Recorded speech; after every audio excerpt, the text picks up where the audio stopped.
Best ever K-pop opinion and confession I've ever read. Baby! As a K-pop fan, I feel as if being a K-pop fan is assigned to just one gender. For example, if you're a boy who likes K-pop, you're instantly asked if you are gay or a pervert for liking K-pop, specifically girl groups. But if you're a girl, no one thinks much of it for liking boy groups. That is kind of like the whole stigma and agenda when it comes to liking K-pop. Like, here's the thing.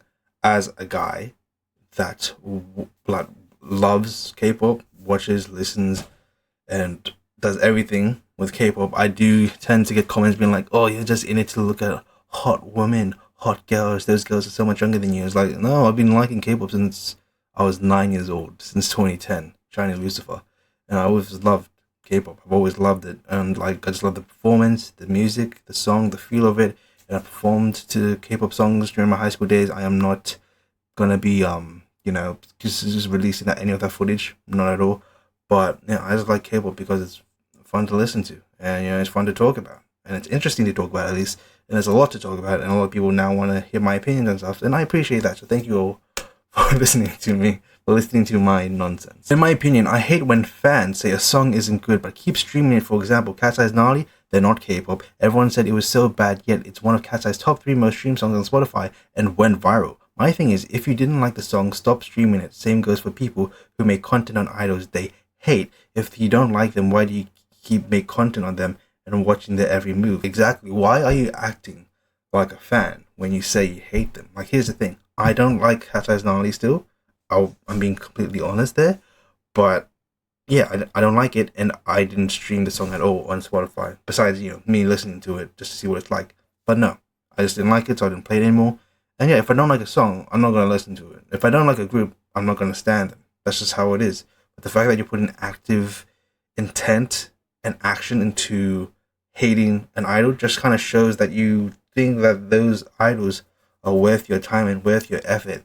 And that doesn't really make you seem like a hater. That just makes you seem pathetic. I think NG needs to realize that no matter if Heesung was kicked out or not, the best time to go solo would be at the height of your career, since that's when he will most likely get the most audience. Also, Hype most likely won't budge. They have been through way worse than the boycott that engines are trying to do right now. I think people need to turn their attention towards supporting Heesung. Some people are taking this way too far. I get it, we miss him. However, harassing people like the producers and staff is too far. They probably had no say in his removal. Getting death threats from some crazy people isn't good for mental health, like bruh. Anyways, if y'all insist on protesting, at least be civil and make sure to support his solo debut. I totally agree. At the end of the day, we truly don't know. I always say this, we truly don't know what was behind the scenes with Heesung's departure, Heesung leaving. We don't know what's happened, we don't know why. Oh, well, we do know why, but like a lot of people aren't going to accept that, and it might not be the truth because of whole company drama and everything. And at the end of the day, we're still going to get Heesung music, we're still going to have Heesung, and it is true. It is best to leave the group at the height of your career. Look at Justin Timberlake, Beyonce, Zayn Malik, Camila Cabello. Like, no one has really heard of Fifth Harmony recently, I'm gonna be honest, but that's just how it is. That's show business. Business is business. Work is work. Pretty enough, I think that people need to stop freaking out over fan service that involves 2 or more members in a group pretending to be in a romantic relationship, because that's kind of crazy, not gonna lie. Like, I understand some idols may play it up for fun, however, they shouldn't be pressured to act or couple like with their best friend. I understand, like, everyone has a different type of affection. Everyone likes to show a different type of affection. It doesn't automatically mean if you're a K-pop idol, you have to be all lovey-dovey with your members. Like, look at Jungkook of Twice. She doesn't like kisses, but you can tell the rest of Twice do. So, like, she's very honest with herself. She's like, she's not into affection, as well as Jihyo. And then, oh no, she has kissed Sana. And then, there's Sana, who would not blink an eye if you asked her to kiss one of the members. Everyone is different, so no one should be forced to be like, hey, hold hands with them, cuddle them, kiss them, blah, blah, blah. Just let them be them. Let them be affectionate in the way they want to be affectionate. I just need to say this because it has been in my head for a long time, and I need to let it out somewhere where I won't be attacked. Nobody in Eyelid can sing, and they don't sing live. There you go. I said it. I like Eyelid, but the only one with bare minimum singing abilities is Minju, because she was a trainee at YG, obviously, and she doesn't even sing live, just as the rest of her members. I'm not a Toxic Bunny. I don't even stand New Jeans. I just have a brain. Glitz will always say that you can hear their breath in Roha clapping or whatever, and that proves they sing live. Ha ha ha, funny. All these K-pop fans are stupid teenagers who don't understand the concept of adding mistakes and extra breath to a backing track so it looks like the singer is singing live, and that's what Idol does. The literal the literal only instance where one of the members used their vocal cords on stage is one his cover of Good Day by IU, but that shit is also plastered in such obvious pitch correction and post-production before posting the video. It's even ridiculous if you don't notice it. Anyways, I wish for Glitz to develop brains so they can finally stop the glazing and properly critique these girls so they can start doing their literal job fully, which is to sing. If we're being honest here, like there are clips where ILIT have sang live. They've done a like Weverse live stream where they were performing singing live because an event in Japan was cancelled, and then they performed live and sang live, and yeah, it was great. They can sing. They can sing. You just gotta look for the right content, and then yeah, you realize that ILIT can sing. Jungwon from Hypen is a criminally underrated leader. He became the youngest leader in history at the age of 16, and despite being the second youngest member of the group, he has managed to lead the group through hate trains, dating rumor scandals, and now a member leaving. He handled the aftermath of Heesung's departure so gracefully that it really shocks me to see how much hate is being directed towards him. He went live maybe 5 times within the month Heesung left, updated daily on Weverse, constantly talked about how excited he was to see the fans. It really feels like he's trying to bridge the disconnect that is currently going on between the fans and members of ENHYPEN themselves. To be so present during the most vulnerable time of your group's career must be so mentally exhausting, and yet anyone can see how hard he's trying. I hope he isn't pushing too hard. He's so young. It always seems that the burden of handling the fans' reactions and emotions falls on his shoulders compared to the other members in the company, and I want to give young Jungwon recognition for it. Jungwon has done so well as a leader. He's done amazing. He's done a great job from such a young age, and he's still a very young man, and he has a bright future ahead of him. One of the best leaders right now. So good on him. In my opinion, I don't really like the super boycotting of Engine against Heesung leaving. Boycotting the entire group, as in not joining lives, not interacting members, posts, basically things that affect the members themselves and not the company. Boycotting is a very difficult thing to do because you don't know exactly what you could and couldn't do. Like, you can't really stream their songs, you can't really watch their performances, you can't really go on Weverse because no matter what you do to try to support them, their money, at least majority for most companies, go towards the company. Like every album you buy, a good percentage goes to the company. Every ticket you buy goes to a good percentage to the company. So it's hard to do an actual boycott. The only way you could boycott them is to just stop standing them. But the thing is, a lot of people just support ENHYPEN so much that they just can't do that. I'm going to be brutally honest, okay? I feel like engines are becoming more and more delusional every day. I don't know if it's just me, but they keep attacking people for not protesting. People can do whatever they want, yeah? Engines also calls the people who believe that Heesung left on his own stupid. Like, what are they supposed to do? Some engines, by the way, I'm not saying all. Also, since you predict and jinx pretty much everything, if you turn out to be a jinx, then can you beg for Kubrick Troublemaker cover? Cubic Troublemaker cover, whatever that means. But yeah, like engines, here's the thing, right? Yes, a lot of people are trying to get ENHYPEN a 7 and ENHYPEN a 7, bring Heesung back. The thing is, not everybody has the time to do that. Not everybody wants to do that. And you gotta respect the decision. Like, it's not a matter of life and death. It's just an upsetting occurrence that upset a lot of engines. And the thing is, there's not a lot we can do. And like, yes, we can post or whatever, but we know how they're stubborn and all. We can try our best, but the thing is, don't force others to do what they don't want to do. Especially if they're not related to any of it. So first off, love your videos. They are really amazing and I appreciate you. Thank you. Second, onto all the opinions and the things I have today. Might be a lot, I apologize in advance, I'm quite the yapper. First, I've been a K-pop stan for only a few years, so I haven't had much experience, but what I do know is the major bullying K-pop stans get. Like, it doesn't make any sense why people hate other people when there are bigger things to worry about. Plus, this also applies to K-pop stans hating on groups, idols, which doesn't make any sense because yes, you have an opinion, but that opinion gets to a point where it's too much and can hurt the group / idol and can hurt fans. Yeah, there's no point in putting so much effort into hating someone when it will like cause damage. Like, there's no point in doing that. Like, if you truly don't like them, just ignore them, boycott them. Don't give them a breath of attention. Don't waste your time on them if you truly don't like them. But if you are actively putting effort into bullying them, and that's affecting you, them, everyone's mental health, everyone's well-being, and it just sucks and no one's benefiting from it. It's sort of frustrating to me that when we don't know what's happening in the company, like Heesung and Mano and Ran. Yes, but also sometimes it's not our business and that we can't really know. sometimes are hiding things, sometimes saying things we shouldn't know, sometimes things we don't have to know, and yeah, it's just something we kind of have to live with. We can't just be like, give us every single detail, blah blah blah, because sometimes they don't want to share every single detail. That's just something we have to respect. What also frustrates me, similar to my first point, is how people are so quick to judge. It doesn't make sense how people can just assume everything. Oh, you're a K-pop stan? Does that mean you want to move to Korea to marry a Korean guy someday? Oh, I know you'll marry a Korean one day. Don't lie. That's actually what I've heard my best friend say to my face many times. It doesn't make any sense why people jump to conclusions. I'm a stan who likes groups, idols, because I see myself in them, and it's like they are my older siblings even. I sometimes dream of meeting them and hanging out with my favorite groups because they have had a positive impact on me, and that's how I view them, closely like friends who are basically siblings. I've never really liked them in a romantic way, just like a brotherly love, but sadly no one gets it, but that's okay. I know you get it, and many of my fellow K-pop fans do. Thanks for listening, and hope you're doing well. Thank you so much for saying that, and yes, I do understand what you mean. Like, I like K-pop, but I'm not gonna look for or aim to, marry and pursue a Korean woman. I just I'm attracted to women, but I don't have a set preference. I don't really have a type. A pretty girl is a pretty girl, and I like pretty girls. That's what I like. I like girls that I find pretty. The girls I find pretty aren't the same girls that my friends find pretty. And then the girls that they find pretty, I sometimes don't find pretty. Everyone has their own taste. Everyone has their own preference, and my preference is not specifically Korean women. I get a lot of like, oh, you just want to be with the Korean baddie, blah blah blah. I just want to find love of my life. That's all I want. I didn't really collected my thoughts before writing them. So, people are gatekeeping the wrong way. Like, I strongly believe in gatekeeping, but people in K-pop are kind of doing it the wrong way. Like, K-pop is global now, which is both good and bad, obviously. And this brings all sorts of people in the fandom, which you cannot control.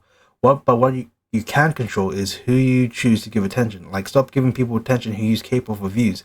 Like, and also stop treating one fan as superior to other fans. Like, no one is the biggest fan. You don't know every fan. Like, you can't say, oh, she's a very big fan of this, but not that she or slash he is the top one fan and we're all below them. Like, shut the F up, bro. Wait, I kind of drifted off my topic. Anyway, stop glazing people over the same brands. Tubes, no brands love a group. They love money more. Yeah, that's true.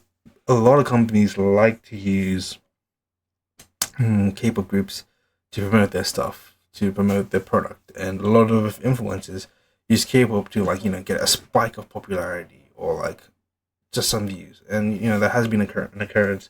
And there are some people that actually like K-pop who does make content like myself, and I kind of say like CC, Monkey Aman, Yoongi Chi, too, all those people, and there's so much more that are much more popular than me and doing much better than me that genuinely love K-pop, where there are people that are just doing it for the views, and it kind of sucks that people are like being like, oh, this person's a true fan, this person isn't. Like, let people enjoy what they want to enjoy, and don't enjoy things that you enjoy just for attention.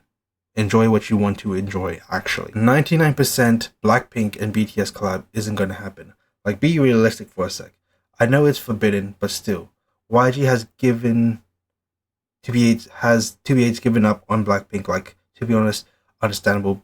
Blackpink is more than a K-pop group now, and it's better. YG focuses on Baby Monster, I guess, and the forgotten groups in the basement. Also, I don't know how Blackpink and BTS would collab would sound like without clashing. I don't know. So unless Hype/Big Hit initiates a collab, not happening. Also, I think YG has kind of an ego thing, so he won't let Blackpink collab with like BTS and other K-pop groups. I don't know, just a headcanon. I personally believe in never say never, right?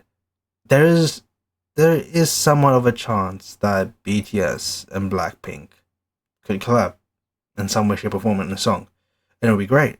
It'd be nice, but knowing how fandoms are and how companies are greedy and like how financially it will go, the copyright and all the contracts and stuff for the comeback or the debut duet thing, it will be difficult, but it's not impossible. So let's see how it goes. People need to stop sleeping on ITZY because the recent songs are a bop. Like, I don't understand why they hated Sneakers so much because it's literally not a bad song. I think people were expecting something else, seeing that it was a royalty concept, but the recent songs, especially Imaginary Friends, is so good, like peak K-pop. ITZY are the most consistent and best performance in 4th gen right now. 100%. They are amazing, they're incredible. Everyone should listen to them. Because I need to produce their own songs, like I can get by with Gnarly, but Internet Girl and Pinky Up are unbearable. It's a very big compliment to call these songs. That is... Wow, that's a statement and a half. My ult isn't hyping, but TXT has the best discography in K-pop, and it's a shame they are not being promoted well. And yeah, in my opinion, purely on music and discography, TXT is the best 4th gen boy group. That's how I personally feel. As for the unhyping drama, these parasocial fans need to stop dropping baseless theories left and right. With Heesung departing just out of the blue, my theory is that with all the Minhee Jin, whatever her name is, drama, they could not release Heesung's album just yet, and with the constant delay from 2024, Heesung got frustrated and the company probably told him to either choose solo or be in the group. So in the end, he did choose solo on his own. I mean, the company could have handled it way better than they did. But overall, it's clear that he wanted to do solo within the group. But seeing all these delays and stuff, he chose to go solo. Overall, it was his decision and we need to accept it. Yeah, it sucks. But there's a lot happening within Hype that we don't know. Like out of every company, they're probably overworking their groups the most. Last night I uploaded a video saying that Hype overworking the groups. Everyone's like, it seems like you don't know K-pop, or it seems like you don't know what K-pop's like. I'm saying that Hype, out of all the companies, are overworking the groups the most. They are constantly putting their idols to work non-stop to the point that they're getting injured and need to go on hiatus. I'm going to get cancelled for this one, most probably, but I'll say it. Blackpink and BTS are kind of overrated. They have always been great artists, but fans treat them like gods, which isn't normal. It is one of the main reasons K-pop is called cringe too. Being fans is one thing, and being overly obsessed with them is another. They're successful because they worked hard for it. They deserve the recognition, but sometimes it's too much. Yeah, BTS and Blackpink aren't these gods and goddesses. They're just fantastic artists, very talented, that make great music, and we shouldn't treat them like it's some sort of religion. Alright, just respect them, be a fan of them. Don't overdo it. Some K-pop fans take an idol being gay too seriously, especially male idols. No one give a F if your honey kisses men. It's not going to change anything. A K-pop idol's sexuality is really none of our business. We don't really need to go into the details of it. If they don't want to share it, they don't want to share it. And in South Korea, their progressiveness is very different. Some K-pop idols don't want to be openly, whatever their sexuality is. So we should respect that and just enjoy their art as they are artists. The idol industry reality check. 1. The fan investor fallacy and fan hogging. The biggest culture shock is the fan investor dynamic. In most places, fans are spectators. Here, they are marketed as shareholders. This creates a dangerous sense of ownership. What is this essay? Oh my gosh. When fans buy 50 album versions just for a 30-second call, they stop seeing idols as artists and start seeing them as property. This fuels a fan hogging, where mobs of underage fan sites and students harass and physically hurt idols under the guise of support. Good use of guise. We need a healthy limit on expenditure to stop fans from thinking their bank account gives them the right to micromanage human life. Oh my gosh, this wording is absolutely fantastic. Stunted life, education, and early debuts. The industry is sacrificing the future of children for immediate profit. We're seeing a massive educational trade-off where kids debut so early they abandon their schooling and normal social development. There needs to be a significant gap between debuts, rookie groups barely find their footing before their hard-earned funding is diverted to the next shiny Hubei group. We are essentially watching children trade their autonomy and education for a 7-year contract, and they aren't mature enough to fully understand. Oh, the way this person wrote this, incredible. Chef's kiss, amazing. The dating taboo and parasocial prison connected to the WIS ownership is the absurd dating taboo. It's treated like a breach of contract rather than a human right. By selling the fantasy of availability, companies and fans have created a parasocial prison. An idol's personal life shouldn't be a headline or a reason for a scandal. Lethal aesthetic standards. The weight standards are medically alarming. Hearing the adults need to be under 50 kilos or even 40 kilos is terrifying. I weighed 38 kilos in middle school and was considered underweight. Seeing grown men and women pushed to those numbers is seeing a person being pushed to faint. Oh my gosh. When governments and parents normalize hanging a dress a size too small as motivation to starve, it's no longer about beauty, it's about physical erasure. Even for male idols, gaining weight is being branded as lazy or ugly. Agency versus the protest truck culture. Finally, the mistreatment narrative. The mistreatment narrative needs a reality check. Idols are grown adults. They have freedom to stand up, leave for better opportunities, or handle their own professional disputes. The protest truck norm is often just fans rejecting their own control issues. People need to stop infantilizing these artists and start caring more about their own lives than the mistreatment of a professional who is capable of making their own career moves. Thank you.